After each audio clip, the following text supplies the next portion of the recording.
Hey, wrestling fans out there, this is Referee Vinny Lax. Listen to Stu's Wrestling Podcast, wherever podcasts are found. You're listening to Stu's Wrestling Podcast. It's time. Your host, Stu Palmer.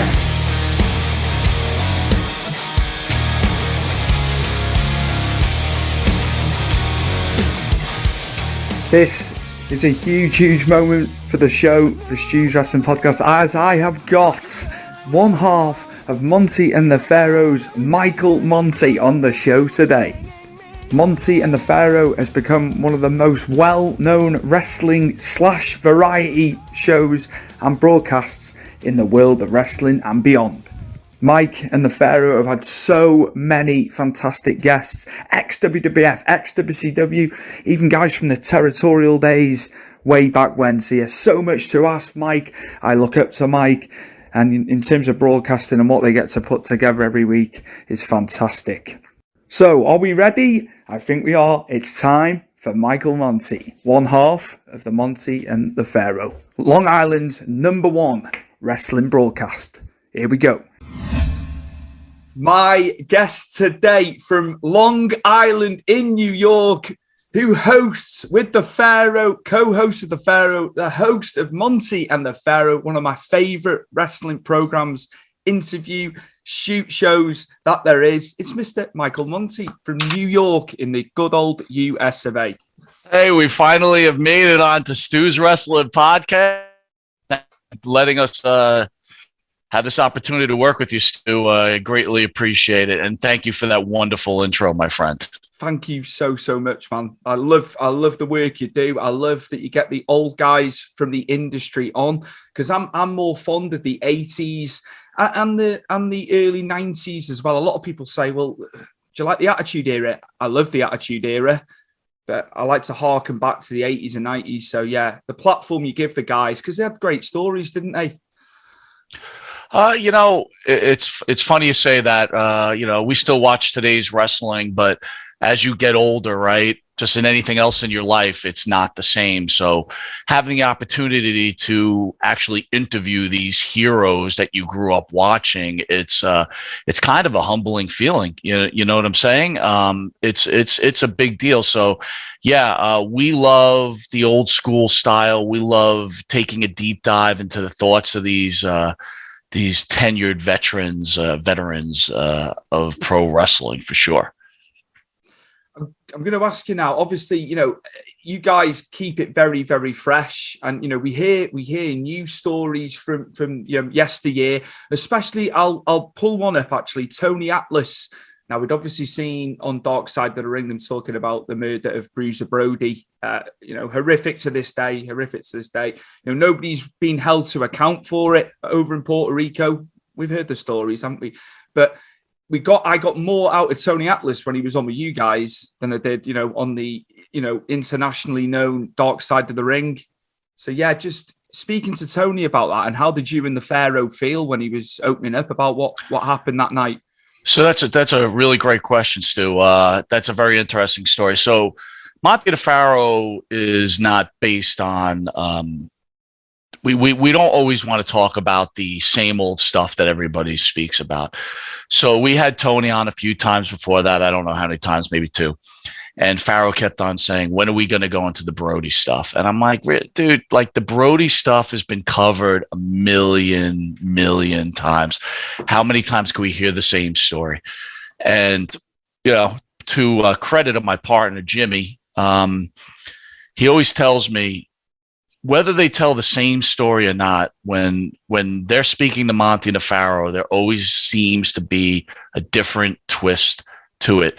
Maybe it's just the way we present ourselves, and the guys get a lot really comfortable with us.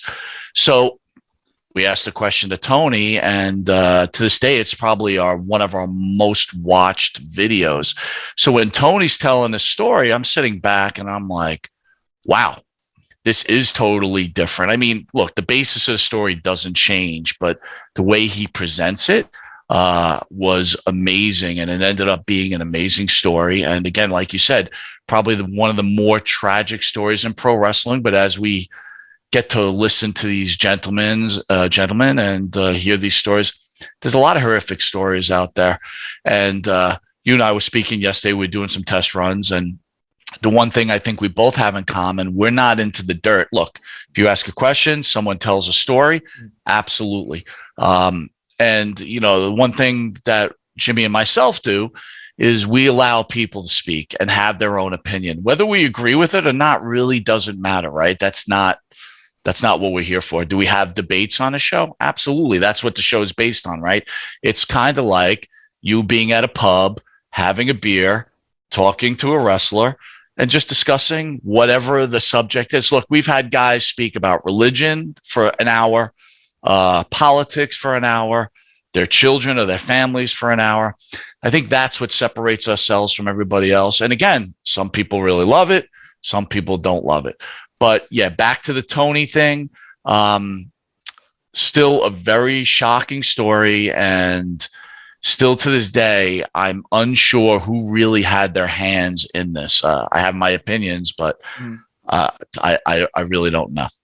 It's just the fact that his life was cut so short. You know, he was one of the top stars at that time. You know, even further back, and you know, unfortunately for me, I didn't get to see him in a live capacity. You know, he was gone like 2 years after I was born. I think because it was 88, wasn't it? When it occurred. So I was born in 86. But looking back, man, his career and what he was about in Japan. You know, he was beloved, man, but he was scary. A bit like it's the same ilk as Stan Hansen, isn't it? Yeah, absolutely.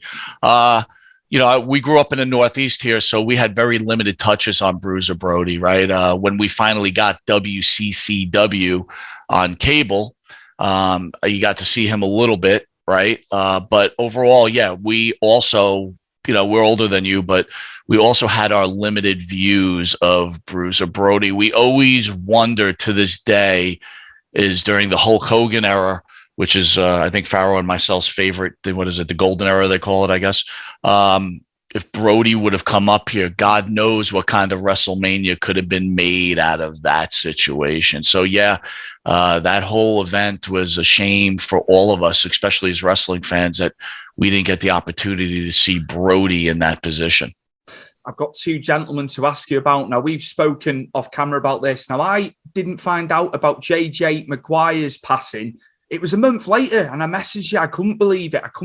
And I had him on in last year, man. And it caught me off guard. It was late here, and I just couldn't believe he was gone, man. But I know you've had JJ on. He created so much great music with Jimmy Hart, and you know what? Such a lovely, lovely gentleman. We stayed in contact after. He messaged me. What a great guy. And then off the back of him as well, Del Wilkes as well, another man, you know, tragically gone at 59 years of age. I had Del on, another guy who kept in touch, man. Just great guys that you've had in studio with you. So JJ ended up being a very close personal friend. We spoke quite often. Just like in real life, right? Things get in the way. So you get busy at work, you get busy with your family. We've obviously got the show. So right before JJ's passing, unfortunately, he was reaching out to me quite often because we were planning on bringing him back to New York. And, you know, I just couldn't take his call. But I did speak to him about, I guess, right when Cody Rhodes was being rumored to coming back to the WWE, and he had spoken to me, and we had discussed him coming back up. The one thing I'll say about JJ Maguire is the guy had a heart of gold. It's look, the guy had a great career. He, like you said, he made great music. He was a huge influence in the sport of wrestling, also in the world of rock and roll. Right, we can't forget that either. And it's unfortunate that enough people don't know about JJ Maguire. Hopefully people do their homework in the future.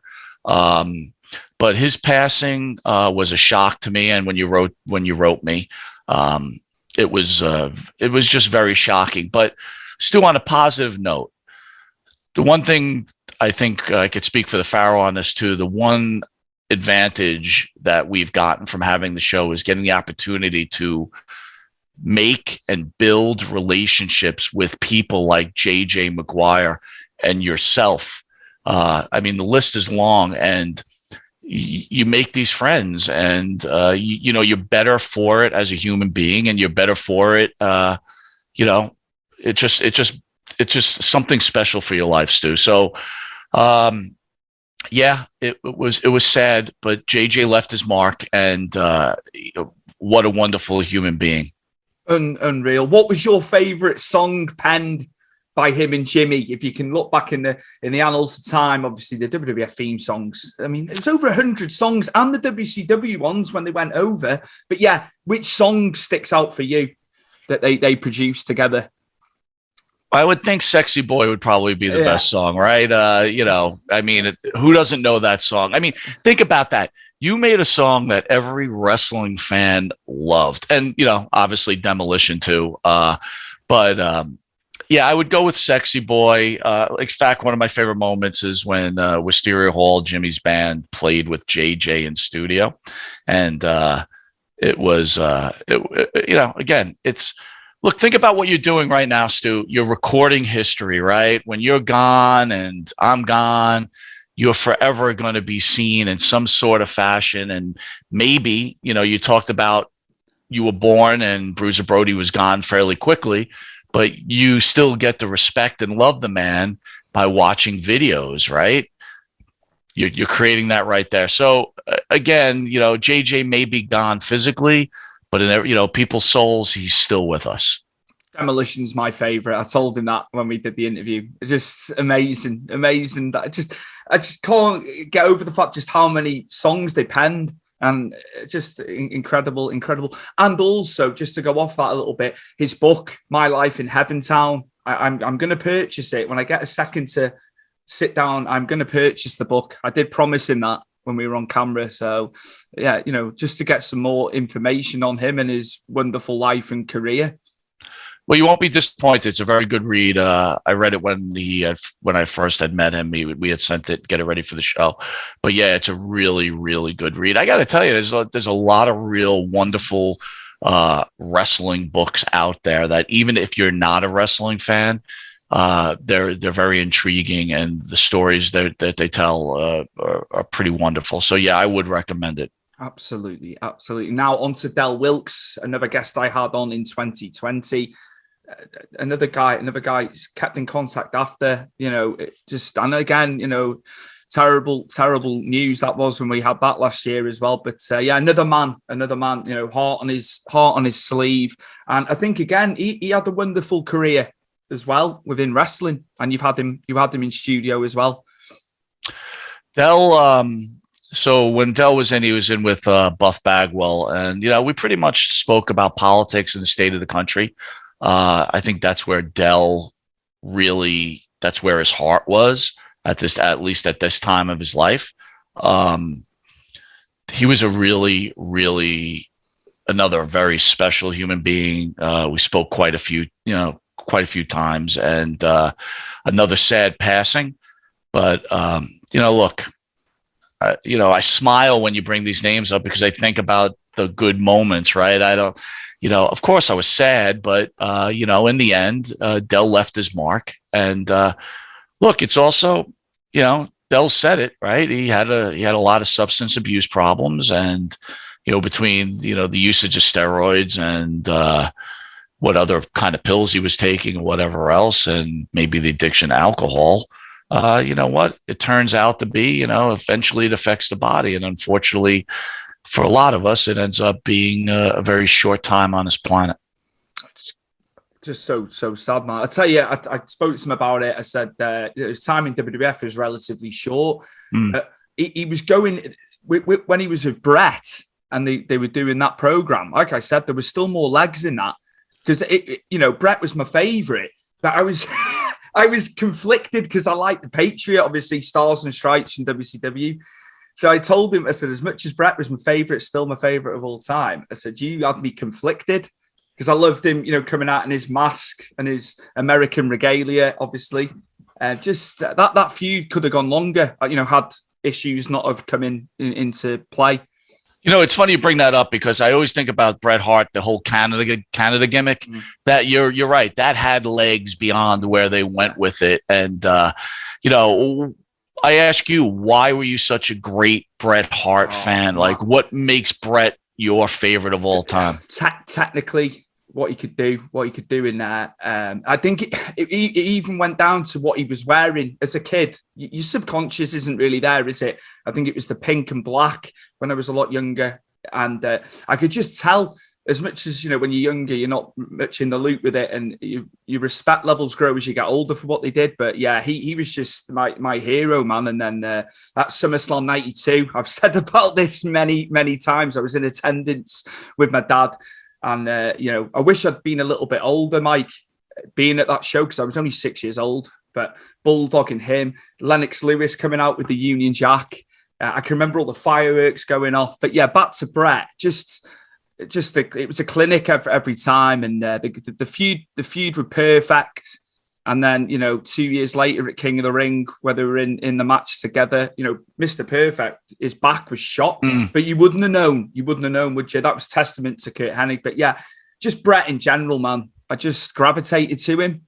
Not the best on the stick, but going back to the Canada bit, that's where he found himself. And had WCW not come in for him and all the issues, I think, like you say, we could have seen a lot more. But I think with Del Wilkes, it was a timing thing, wasn't it? Because obviously they were getting Bret ready for Shawn, weren't they? You know, a couple of months after that. Yeah, it's funny, right? I guess you know, you always hear the stories. Again, I'm not any inside, but you always hear the story that they're writing these scripts well in advance, right? 6 months in advance, 7 months in advance, so they stay the course. But it is funny. I agree with you. They could have went a lot longer with that Patriot Bret Hart thing. That thing did have legs.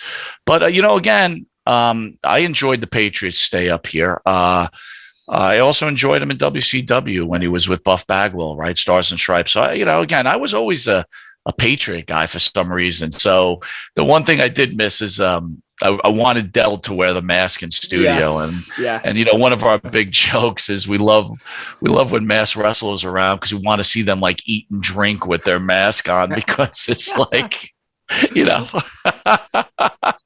I think if we were wrestlers, I'd wear a mask. You know what I mean? It seems kind of fun, right? So it's amazing. Now, you've had countless guests on the show. And it's, again, I use this terminology. I'm not saying you're playing favorites, but some moments that stick in your mind that have been on the show. Maybe some like funny moments that you can, you know, from memory, doing the show, man. And there's so many, man. I mean, I don't know.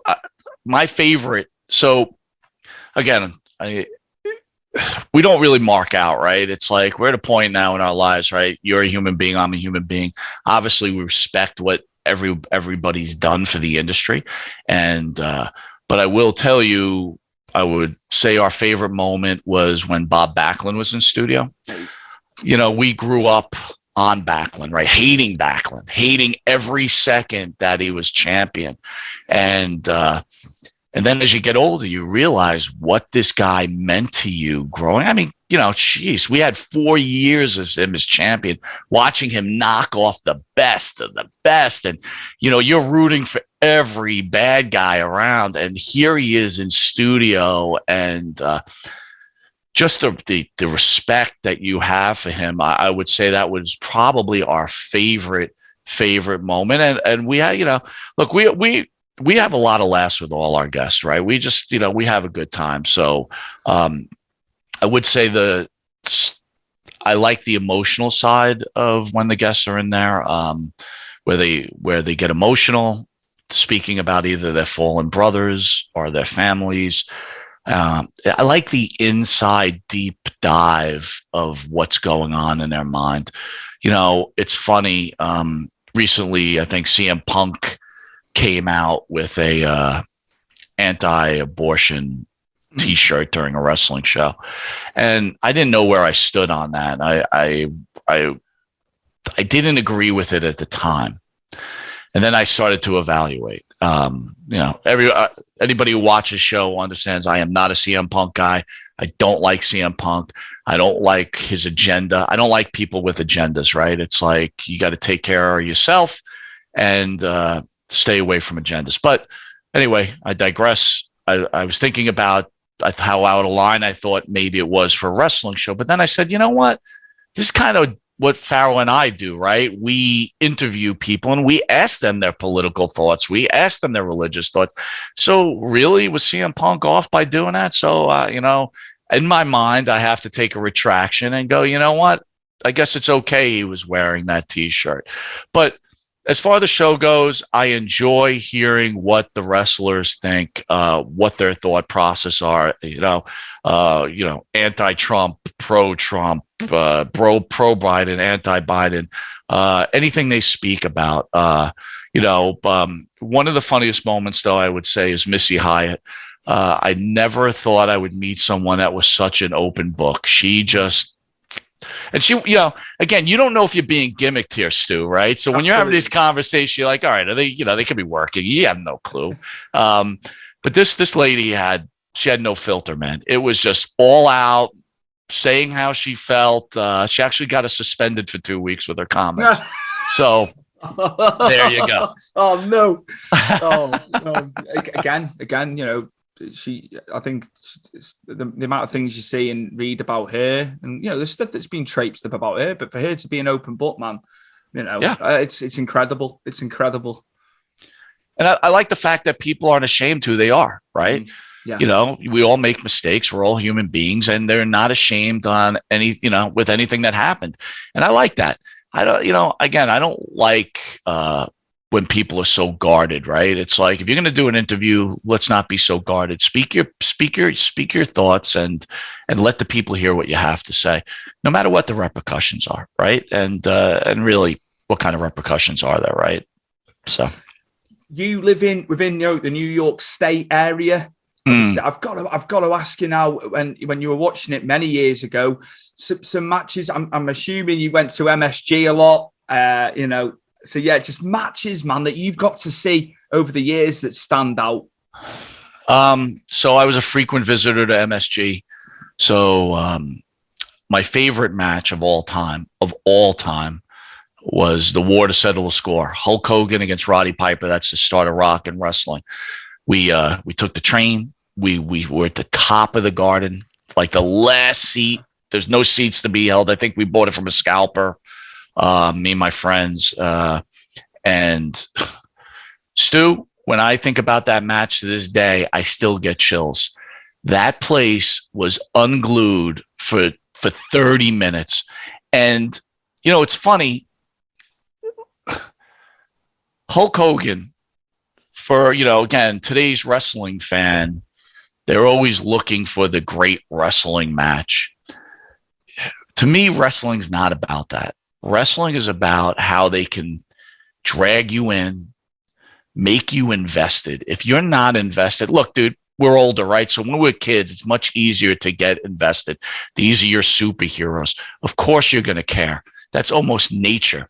But as you get older, things change, right? God, if we were interviewing someone at 10 years old and you were interviewing Del Wilkes at 10 years old, I bet you the interview that Stu did at 10 would be completely different than the interview you're doing now, right? So my point is to me, Hulk Hogan is the GOAT, right? That guy changed wrestling forever. Some of the greatest, in my opinion, wrestling matches. And when I say wrestling matches, I mean what they meant to the people and the industry. I hear a lot of, I make fun of a lot of people. I'm going to use the quotes here, the pro wrestling experts, right? That always want to talk about these high level matches, or like the Ricky Steamboat's Ric Flair match, for example. To me, it was a good match. I watched it. Okay. I watched it live numerous times. It was a great match, but it was nowhere in comparison to the stuff that we saw in the 80s with Hulk Hogan, from Hogan Andre, which I still consider the greatest match of all time. Those guys didn't have to do a single thing, and 90,000, a billion people were crazy over it. Let's not forget about the main event on Friday with Hogan, on a Friday night with Hogan and Andre, when Andre wins the belt. Macho Man Savage, WrestleMania 5 against Hogan. Ultimate Warrior against Hogan. And then even in later years, The Rock against Hogan. But going back, to me personally, the war to settle the score, the buildup between Piper and Hogan, where now you got to think about this still. Piper probably was 6 foot at best. He probably was taking some of the gas at the point. So let's just put him at 220, all right, at best. Going against a 280-pound, 6'7" dude who's larger than life. And you're like, this guy's going to beat Hulk Hogan and take that title away. And there was no question that this could definitely happen. And by the time this whole story had built up, Stu, if I could bring you in that arena, Madison Square Garden on that day, there would be no doubt in my mind. I know you said you were there. You said you were there for the British Bulldog and Bret Hart, right?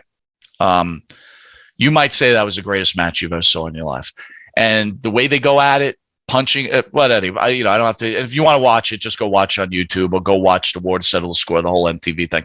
But to me, that probably was the greatest. And I've seen them all, man. I was there for snooker. Oh my days! And Morocco, I was there. Unbelievable.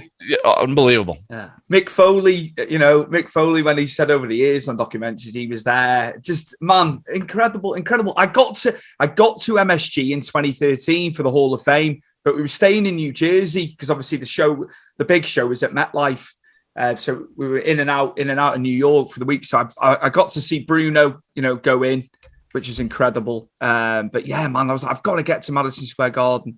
So just, the Mecca. It is the Mecca. Well, you mentioned Bruno. So when I first started watching wrestling, again, I credit Pharaoh for that, right? Because, when we met each other in junior high, it's funny, we met each other in junior high and he was a wrestling fan and I kind of scoffed at it, right? I was like, I don't watch that stuff, right? Whatever. And then I kind of got into it. So I caught Bruno at the further part of his career, but I also caught him at a younger age because we had something called the Comac Arena. And the Comac Arena was like a side arena. I think it might have held like 5,000 people, if that, right? Don't hold me to that number.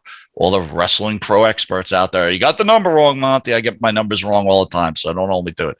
But anyway, I saw San Martino there, and let's not forget what the guys before Hogan did that led to that, or the guys that led to what wrestling is today.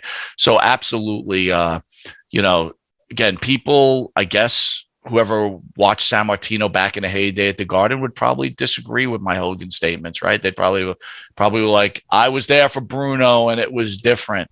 We always got to remember something, though, that, look, we all understand that cable television changed the game. But, as great as Bruno was, Bruno would never have been the guy to bring an organization like the WWE to the heights that they rose to. You needed a larger than life character. And Bruno was a larger than life character to the Italians in New York, which I am, right? As Morales was to the Spanish and, yada, yada, yada. So Bruno would not have been the guy. And I will argue that to the cows go home. Hogan was the right guy at the right moment. So just amazing. Do you know what? I was gutted he wasn't at SummerSlam 92, looking back. But obviously they put Flair involved with Warrior and Savage that night, didn't they? It still drew off the basis that we had Bulldog there, but yeah, man, Hogan just. And then more latterly, even at WrestleMania 30, when they had the three of them come out at the start, I was in attendance at the Superdome, and Austin coming out, The Rock. They weren't even wrestling; they were just talking. The place just came unglued, man. You can't. It's hard to explain to people who've watched it on telly, and then people that have been in attendance, like you have for so many great matches over the years. Do you still go to live matches? I haven't been to. I went to Dallas in 2016. That was the last WrestleMania I did. But People are asking why you're not going to Cardiff for Clash at the Castle, because it's in South Wales. I'm in North Wales. Mike, I'm not being, what's the word? I'm not being boastful, but I've seen some huge moments in the States at WrestleMania. I've told people this because they were adamant. They were like, "You're going to go to that show," but the prices are inflated, Mike. The ticket prices are ridiculous, but people will pay it because it's the first stadium show we've had in 30 years. Right. It's inflated. It's ridiculous, but that's the state of play with WWE now, isn't it? Well, I'm speaking like an old man now. So I went, what was it? Evolution, right? The first women's pay-per-view. I think that might've been the last live, right? I wanted to be part of that. So I was sitting on the floor, and I got to tell you, it was maybe the worst experience of my life at any sporting event I went to. So it's funny, like I told you about War to Settle the Score being this great event. And I'm a baseball fan, football fan, right? But I got to tell you, it was just a really bad time because it's just a different audience now. Just the whole interaction, and again, maybe it's my age or whatever else, but I'm kind of with you. I told Pharaoh, I don't think I will ever, unless I go as press, will never go to another live wrestling match again. It just, to me, it wasn't enjoyable. It just didn't have the same feel. And again, it just, again, it could be my age. Who knows? You know what I mean? But, again, that's the problem that's happening right now with the whole AEW, WWE thing, right? People don't get the WWE is not catering to Mike Monte or Stu, right? We're not in their core audience anymore. It's moved on. And back in the 80s, they were playing to us because we were the future wrestling fans. We are no longer the future wrestling fans. People have to understand that. So when people are like, I want this hardcore real wrestling, I don't want this child thing and everything else. Bret Hart, you mentioned it before, growing up, the colors, just Bret Hart, the Ultimate Warrior, right? There's this guy, long hair, speaks like a crazy man. Kids love this guy, right? This is what it's about. It's not for us anymore. So, and I'm kind of okay with that, right? Because again, look, I have no problem interviewing guys that are wrestling now. I get offers all the time to bring them in. But it's probably not the core value of the Monte and the Pharaoh show. We're kind of into let's talk to the older guys and give them their time, right? So I do watch AEW just to scoot over to AEW. I do enjoy it. I've got to be honest. I really, really, really enjoy it. What are your thoughts with how they've gone about it? Obviously, we know Tony Khan's dad is worth 4 times as much personal wealth as Vince. I know it's about sponsorship TV. I know they won't want to use their personal wealth, but at the end of the day, how do you feel that they've got on? We've reached 3 years. What are your thoughts with how that's been going? The alternative for the other side of wrestling, it's a good idea, but it will never reach. Look, wrestling isn't the same anymore, and it kind of works in trends anyway.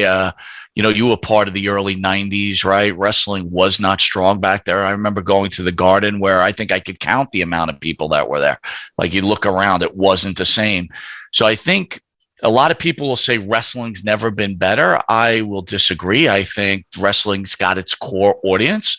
And what's happening now is that there's the wrestling fan that really doesn't want to enjoy both products, right? They want to pick sides.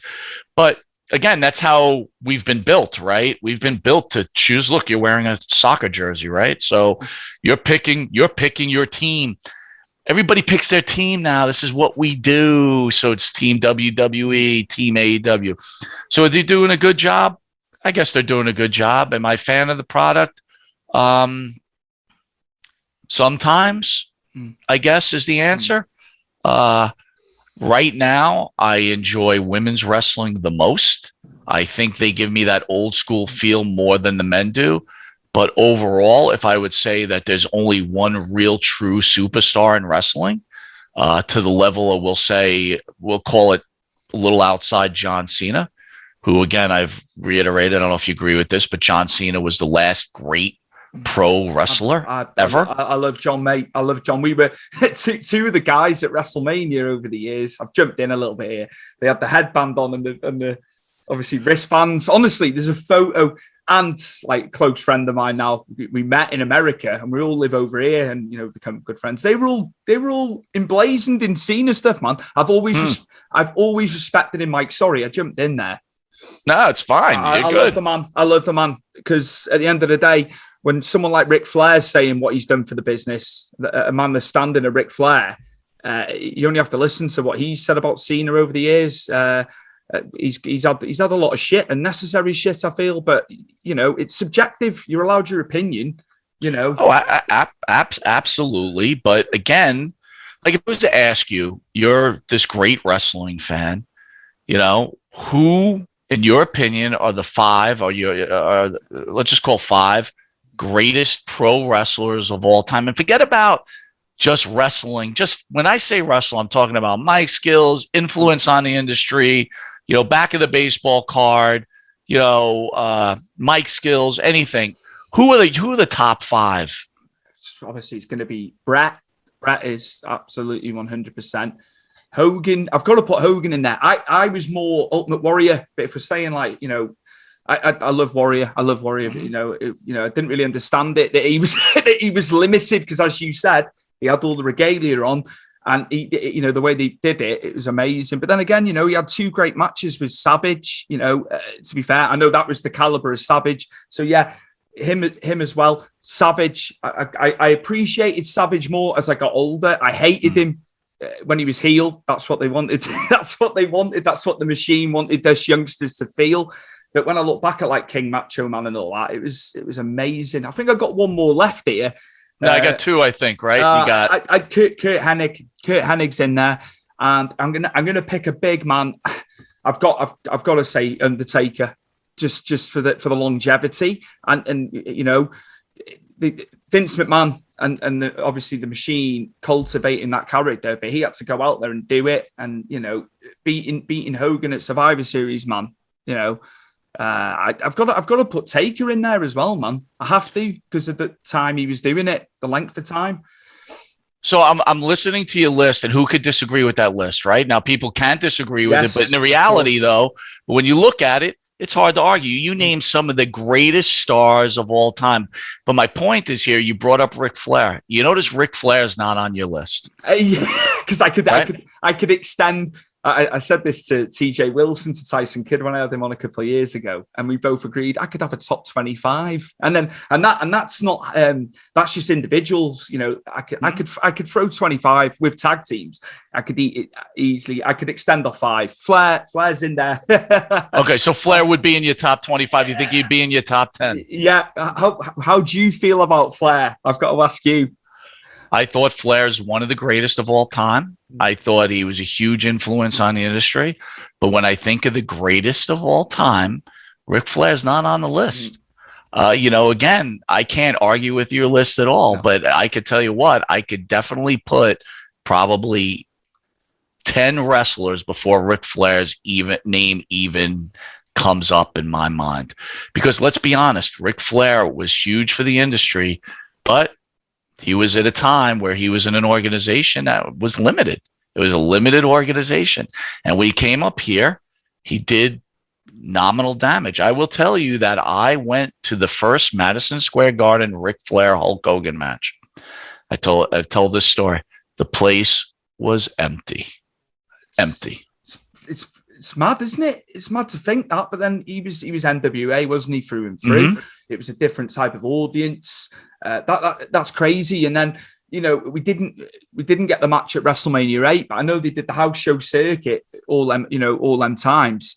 It's crazy that we didn't get it. But obviously, were they doing it on the basis of what you're saying, that it didn't draw? Well, it's smart business, right? They did the test market and it wasn't doing well. Yeah. So, yeah, I mean, you're hitting it right on the head, Stu. So, you know, probably the best decision not to have that match.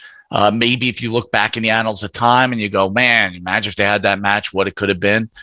It was what it was. I think As far as I remember, and I'll even go to WCW stuff, I don't think the chemistry between Hogan and Flair was very good. I don't think their styles matched up. And again, Ric Flair is not in my top 10 greatest wrestlers. And here's another guy you didn't mention, and I'm making a point here. Ricky the Dragon Steamboat. He's not in your top 10. I respect the man. I respect the man, and you look at even in the NWA with Flair, those matches, Chi-Town Rumble and all. Again, I can make a case for him, and we haven't even touched upon tag teams. Some of your favorite tag teams, man, just through the 80s and stuff. All right, don't kill me for this. All right, you won't kill me. You won't kill me on the first one. My favorite tag team of all time is East West Connection, Adrian Adonis and Jesse Ventura. I wasn't an AWA guy, but I did watch them. And then when they came to the WWE, unfortunately, they didn't have a run together really, but they were incredible. And then the Mega Powers. I argue with Pharaoh all the time about that. I felt that the Mega Power was one of the greatest tag teams of all time. Whether they, again, I know they were put together for a reason, but I love the Mega Powers. And if you want to just talk about pure tag teams, look, you got the Midnight Express, you got all that. But again, WWE guy, man. When the Road Warriors and Demolition, I was a Demolition guy, man. It was picking sides. Demolition. I hated the Road Warriors, right? Demolition again. It's all the parallels, isn't it? And they say, it was just like a knockoff, bullshit to me, man. Because I loved, and I got to meet him as well at WrestleCon years later. Billy Eady, man, unbelievable, such a gentleman, such an absolute gentleman. Barry was relatively quiet. I don't know whether it was because I was excitable, but Bill, I spoke to Bill. After we'd had the photo and stuff, and mad respect for him, and him as a singles guy as well. But man. I'm glad you brought that up. The Mass Superstar does not get enough credit. Loved him in Georgia Championship Wrestling, and when he came up here, I was totally marking out. Boy, did I want him to beat Backlund, man. Boy, did I want him to beat Backlund. But we had them in studio. Another pair of really good guys, great conversationalists. Again,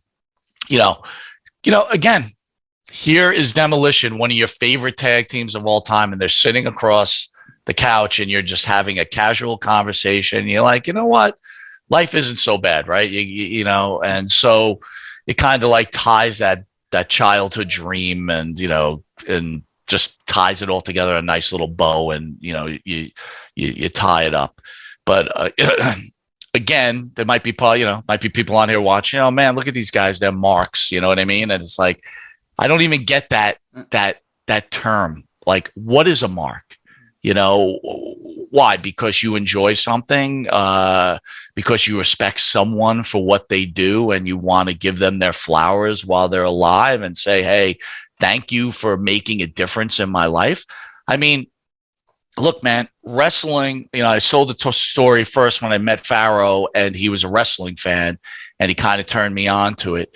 And watching these guys and being on the microphone, and they're big, right? They're monsters. And this goes back to our AEW conversation. Today's wrestler looks like you or me, you know what I mean? And, not knocking you or me, but there was something special about watching a guy who looked like a superhero and spoke like a superhero, and he was going to do this and he was going to do that. And it kind of makes you, as a kid, maybe come out of your shell a little bit, be more comfortable speaking to people and the public because you feel confident. Or maybe it has you hit the weights and start taking care of yourself. Whatever it's done for you, like you said about Brett, what he's done for you, right?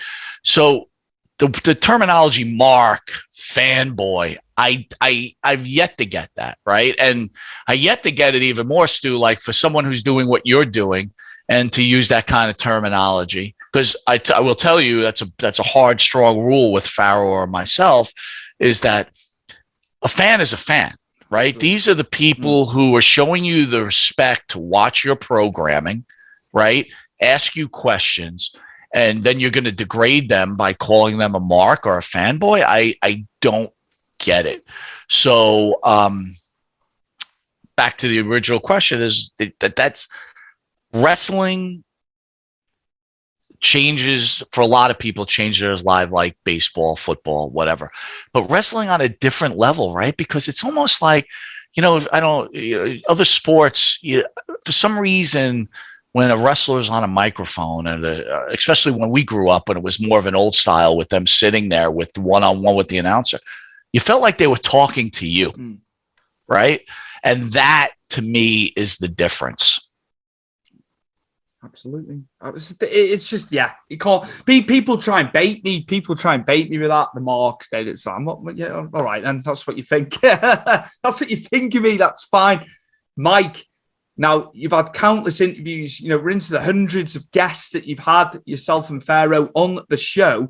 But who would you like to interview that you haven't had on? Who would you like to come into studio? I'd love to ask you that. I'm sure there's many. I know you've had a plethora of people. It's amazing. But yeah, who's on there that you haven't had? So we were going to have Jesse Ventura on. We had some logistical problems at the last minute. That was a killer.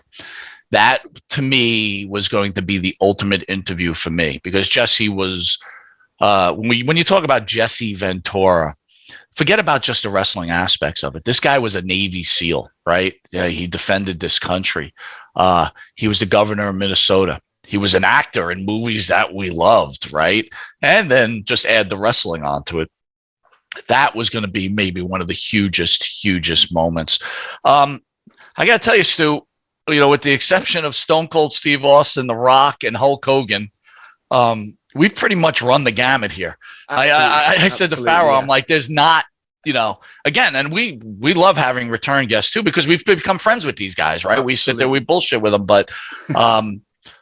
but yeah, Jesse Ventura would have been the ultimate interview. I was very, very excited for that. So that was a major disappointment. And again, maybe it's for the best, because I think maybe I probably wouldn't have been able to speak for the first 20 minutes of the interview. But you know what, man? They're all, it's funny, Stu, sometimes you think a guy's coming on and you don't know what you're going to get.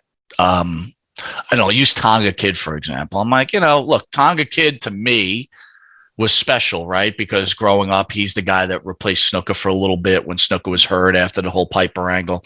And I'm thinking to myself, okay, the guy's had a decent career, but where are we going with this? And they just surprise you. And also you're like, wow, this is just incredible. I mean, we don't really do a lot of independent wrestlers, right? We just had a independent wrestler on recently. This guy killed it, man. I mean, holy cow. I'm thinking to myself, like, if this guy does an interview like this, who knows what he could have done if he had the opportunity to actually, work for an AEW or a WWE. So there's definitely talent out there. I mean, Stu, I guess if I had to answer the question, would be Hulk Hogan. If we had Hulk Hogan on, then we probably have reached the pinnacle, and we could probably just call it a day. It's amazing. I know you've had countless people, high-standing people who are, so prevalent, man. So yeah, just to see, that there is a couple still on the bucket list, man. Absolutely. Right, I'm going to get on to Pharaoh now, right? Because a lot of the time he wears a Manchester United top. I'm an Everton fan. We've just stayed up. We nearly got relegated to the league below. Yourself, are you into soccer? Or I know you've spoke about baseball and football. But is soccer, do you ever catch any soccer, football, our version? I actually played soccer on the off season growing up. I was a football player, but I also played on the off season. And then I actually coached for, 14 years of soccer. Wow. But if you ask me if I'm a huge fan of it, I am, but more on the women's side, right? I don't know what it is. I really enjoy women's sporting events. I don't know what it is. I just enjoy it more than men's in a lot of cases. Now, again, baseball, like I veer towards men, but on the soccer end and on the wrestling end, it's more towards women. But yeah, Do I watch European soccer? No. I know Pharaoh's a big European soccer guy, but Pharaoh is Jimmy. If I could share some points, Jimmy and I were friends very young in age, and then we kind of separated for a very long time, and then we connected, and hence the show started. Jimmy is a really special type of guy, really nice-hearted guy who loves sports and can rival anybody in professional wrestling, meaning his love for professional wrestling is well beyond mine, right? He loves everything about the sport, the ins, the outs. He respects what they have done for him. Because again, we talk about our childhood, what these, if you're spending, you don't have a lot of friends or something like that, but you had Channel 9 here in New York, where that's where they showed the old school WWF stuff. And that's what you had at midnight. I mean, I think that means a lot to your life. So yeah, Jimmy's a special type of guy. I will tell you that this whole thing has changed our outlook on how things are. Because Stu, I don't know who you run into often, but there's one thing about pro wrestling is I've never met, and I'm going to say this kindly, so many fake people in my life. And I'm not talking about the wrestlers either. The wrestlers are probably the most genuine of them all. It's these guys that call themselves promoters. It's these guys that call themselves book writers, these guys that call themselves producers, they promoters promoting. Stu, I got to tell you, these guys would sell their mother for a penny. And I deal with them all the time, man. And I see them all the time. And when we first got into this, we were bamboozled by them, right? Because, again, you just think what you see is real when you first get into it. And then as you get to know these people, you go, oh my God, these guys, like I wouldn't talk to them if I ever, whatever. And, but I will tell you, this wrestling thing is really, really scary. It's like, and warning to all new podcasters or broadcasters, be very careful out there who you deal with and the stories they tell you. Because I will tell you from personal experience, and you heard it from Mike Monte, these guys are frauds, all of them. They're all full of crap. And I guarantee it, 99% of the people you're going to run into are just liars. And not to keep going on this, Stu, but the reason is, right, we're all in this together and we're all doing our thing. But, look, you're doing this for the love of it, right? But I'm sure at some point, and correct me if I'm wrong, you want to be successful, right? Absolutely. You want to be seen. Absolutely. And maybe, God willing, you could do this as a living, right? And, and so let's not fool ourselves here. Everybody wants their piece of the pie. Mm-hmm. And everybody's going to fight for that piece of the pie. So when you see Monte on Stu's podcast, this doesn't happen often, right? This is respect I have for this man because I see the way he conducts himself. I see the way he speaks to people, and he's a genuinely nice guy. And how do I know that? We've met just traveling, doing this thing together, and we've text back and forth, and we've hit each other on Facebook, and you can tell genuine people. But you won't see me on a lot of other things because you know what? I don't trust. Absolutely. And I'll be honest with you, we don't give a lot of rubs of the year. We get asked for a lot of rubs. We don't do it, right? We're in this to win it, right? We're in it to win. We're doing this. We're just not what we did for fun has turned into a business. So we are in this to win it.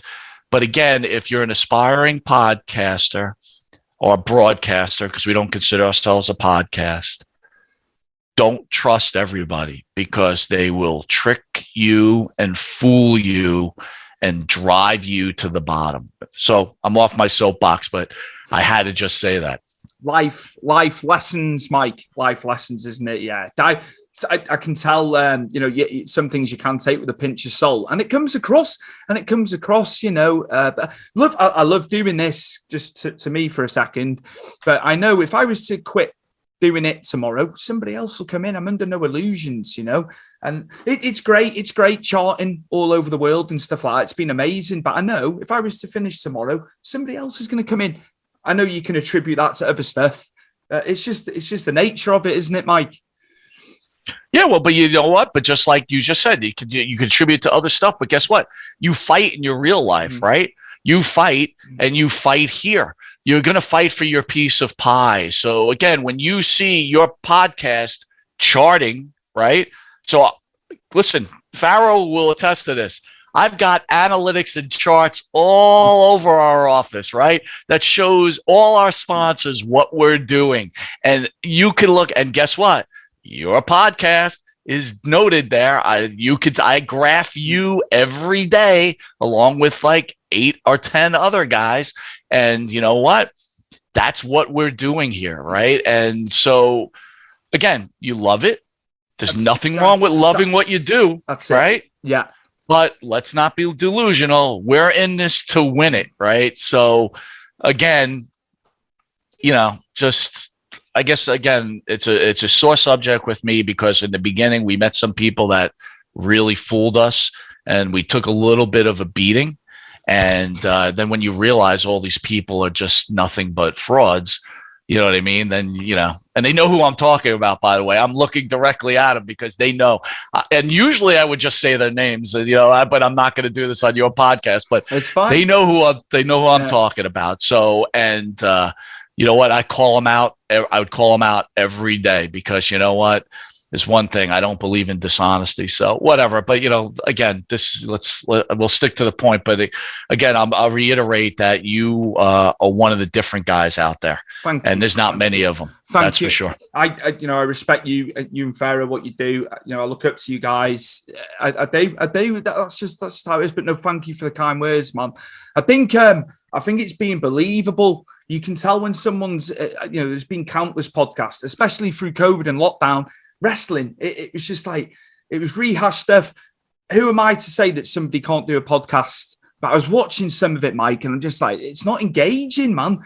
There'll be some people that don't like the way I do it. And that's fine. That's fine. But it was just rehashed stuff, people reviewing stuff that it's been done time and time again, Mike. Well, remember what you're doing is different than what other people are doing, right? So, you might have a lot of real popular podcasts out there that get thousands and thousands, maybe hundreds of thousands of views, right? And they're doing weekly recaps. But here's the ticker or the warning to this whole thing. When you're doing that, no one's going to go back to find out what happened on Monday Night Raw on March 5th of 2022. At the time, maybe people wanted to know, and you got your quick hit, okay? But the stuff you're doing is stuff that people are going to look back well after you're gone, okay? And it will last the test of time. So your approach is the right approach. And again, to sit there and, again, a lot of stuff isn't engaging. I listen to these guys who claim to be these experts that have been traveling around the world and they've been in the wrestling world for 30-something years.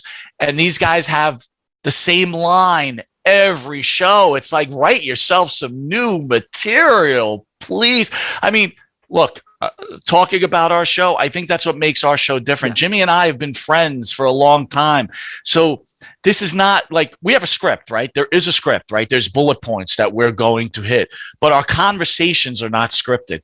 But that comes with two people that are very close friends that don't necessarily agree on 99% of the things that go on in life, much less wrestling. And we have a conversation. And the conversation translates well, in my opinion. That's what differentiates ourselves from each other. And I think when the wrestlers are in there, they realize that too. This is not your regular wrestling show. I don't have to sit there and talk about 1978, what I did. We're just going to talk about whatever hit us this day. It doesn't matter. And that is the beauty of the show. And that's the beauty of your show. And that's the difference maker. So again, these people that are around, they may be getting these hits at this point, but it won't last. It's not sustainable. being sustainable is the secret here. And so again, I think we're on the right pace here. Absolutely. Well put, Mike. Well put as well. Yeah, that's it. That's it, man. Now, in closing, I'd just like to know what's coming up on Monte and the Pharaoh. What's coming up? Obviously, I know you've got scheduled stuff every week as well. I'm aware of everything that goes on. But yeah, for the viewers and listeners who haven't seen your stuff, just to let them know what's coming up on the schedule, man. So just for people that may not know us and you're just catching us for the first time, and thank you again, Stu, for having me on. Pharaoh obviously sleeping. That guy, that's all he does is sleep. So he only wakes up for the show. He's like a vampire, right? Thursdays at 9:00, and then he goes back in his coffin until next Thursday. It's Long Island's #1 pro wrestling broadcast. Okay, it's a television show. It's seen about by 100,000 viewers weekly. We're on all social media. The show is two friends that discuss wrestling and also do interviews with legends of the past and possible legends of the future. We've had every superstar you could think of. You can catch us on all social media and see who we've had, catch old interviews. They're very engaging. We've had some actual social media wars with some other podcasts that have translated well. And when I mean translated, they were done in fun with some seriousness. Well, a lot of seriousness. But upcoming guest, we're looking at Greg Valentine in July. Amazing. One of the greatest of all time. We were supposed to have Gary Wolf, Vito, Big Vito, and Shane Douglas. Again, Shane's been a regular on the show, but we had some producers. So Vito will be back in studio. And again, my expectations is we'll have Greg Gagne on the show. Listen, if they wrestled, they will be on the show. And, and then we have our regulars. And again, on the channel, we've got also other shows. So even if you're not a wrestling fan, you could go to our YouTube channel, which is just YouTube page or Patreon page. We've got Dave Hebler, who is the bodyguard for Elvis. We've got Macho Man Days, which is the Macho Man impersonator. I've had Much on. I love that interview with you and him. And by the way, you got a nice little hit on the dirt sheets too, right? Yes, so that's pretty good. Yes, they picked it up. That's always a bonus, Mike. It's always nice to see it in print form. Tell me how you feel when you see yourself on the dirt sheets. Fine, because it's all been positive, but maybe there is some negative. I'd love to hear some negative, Mike, and I'd take it on board as well. But that's just it is positive. But I know for a fact people have slated me. I just get when you get an aura. You're saying about trusting people and the level of trust. It's like what's actually being said. It's quite funny to me. But as you get bigger, it's just going to keep happening. Yeah. You know what I mean? But you know what? Believe what you do, stick to what you have. And you know what? Look, dude, you can't be everything to everybody. When Pharaoh and me were first doing it, the comments that were said about our show, Pharaoh used to go crazy. Seriously, get these guys off, block them. I'm like, everybody has a right to their opinion, man. And you know what? That's why we do this. You want to put yourself in the public eye.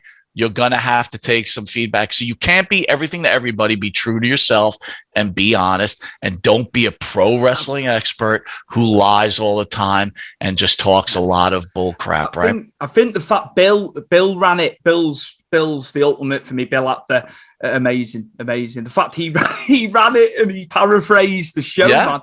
And I've been trying to get Bill on for 3 years. We've had back and forth. I love Bill. I love Bill and what he Bill Apter was one of my favorite interviews. Another legend in this industry. And again, to have him mark your show. You see, I'm watching you now, right? We didn't even talk about this. Of course, we've never discussed this off camera. No, I know everything that's going on. That's my job, right? I'm the business guy, and I'm the straight man of this whole operation. And I'm watching what everybody's doing, because guess what? You could always learn from someone too, right? You know how you said, like, you watch some of these shows and they're just awful, but guess what? Sometimes there's gold in there. If you listen enough, you could go, kind of like that approach. Could use that, maybe. You know what I'm saying? If you ask Pharaoh will tell you he don't watch anybody. He doesn't care about anybody, but he's full of shit. So my point is, bro, is I just keep plugging along. Again, people got to realize, right? There's charts out there. There's true analytics out there. And Stu, you're a charter. I can name a lot of people that are not charters. So, understand that what you're doing is making a difference. It's just a bonus, the charting. I going back to that. As long as I'm enjoying it, it's lovely. It's lovely to see Apple and all that and doing so well. But yeah, it's just the day I don't enjoy it is the day I call it a day. But yeah, and there's been a few times since 2019 where I've been close to calling it a day. I'll be honest. But that's my what made you decide that you wanted to be done? It was just like personal headspace. I've had stuff go on the years. I've had some mental health stuff. I take medication. But at the end of the day, it's like my version of serotonin. They say go to the gym, go for a run. That's what the podcast is to me. It's my serotonin. It's my good vibes. For you. So that, it's just been amazing, the people we've had on, Mike. Yourself, just the stories, man. I've always been inquisitive. I've always asked questions in life. So that's why, man. Well, you got to keep going at it, man. And you know what? It's like you always got to get trials and tribulations in life, right? And you just got to work through it. And, again, we've almost called it quits. I mean, me and Pharaoh, we broke up a year in, right? We had a few arguments and then we got past it. And, it's a tough go.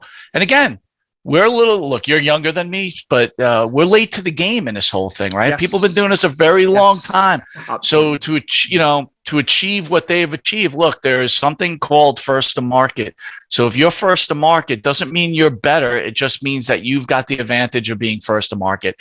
And if you've been around for 4 or 5 years, a 4 or 5 year jump's a big deal. There's guys that have been doing this stuff since 1998, whether they've been doing it on their phones or whatever else they've been doing, right? That's a head start. So they've already built their fan base. So when they're venturing into YouTube and all this other stuff, it's only natural their fans are going to follow them, right? It takes a while to get a following, but the cream will always, like your man Macho Man said, will always rise to the top. And you know what? You're talking to two people, you, Monte and Pharaoh, we're the cream of the crop, and we will take down everybody else in the future. Just a matter of time. They could smell us coming, dude. They could smell us coming. So watch out. Thank you, man. Thank you. My guest, it is nearly 6:10 on the East Coast America in Long Island. He's an early riser. It is co-host of the fantastic Monte and the Pharaoh. They've got so much great content. You can get him on television in your area. You're across everything, man. All the podcast apps, YouTube. There's clips as well, Mike. Yeah, just thank you so much for the content. And the guys in wrestling, man, that, we're working over 300 days a year to provide, ultimately for the families and their stories. So yeah, just thank you. And I love Monte and the Pharaoh. I'm not just saying that because we're on camera either, how much I respect. Well, it's okay. It's okay if you did anyway, but I got to say thank you for having an opportunity to spend this hour with you. Thank you for allowing me on Stu's Pro Wrestling Podcast. And, again, much respect, sir. And we will see each other in the future. And God bless. Thank you. Great insight there from Mike. A huge wrestling fan, and so many matches that he got to see. Iconic matches from Madison Square Garden, as you got to hear. And I look forward to see what is coming in the future with Monte and the Pharaoh. They've got much cast. They've got so many extra shows that they broadcast weekly. It's amazing, to be able to put together all those shows and put them out at such a high level is inspiring to me. A big thank you to Evade Escape. As you've heard in the intro and outro, it is Charade, available on all platforms, music platforms, YouTube, you name it. Please give Evade Escape a follow. As always, a big thank you to Krista for editing and making us look so slick. A big thank you to the Mad Dog Mike Angus for the show intro there. And we will see you very soon for episode 120.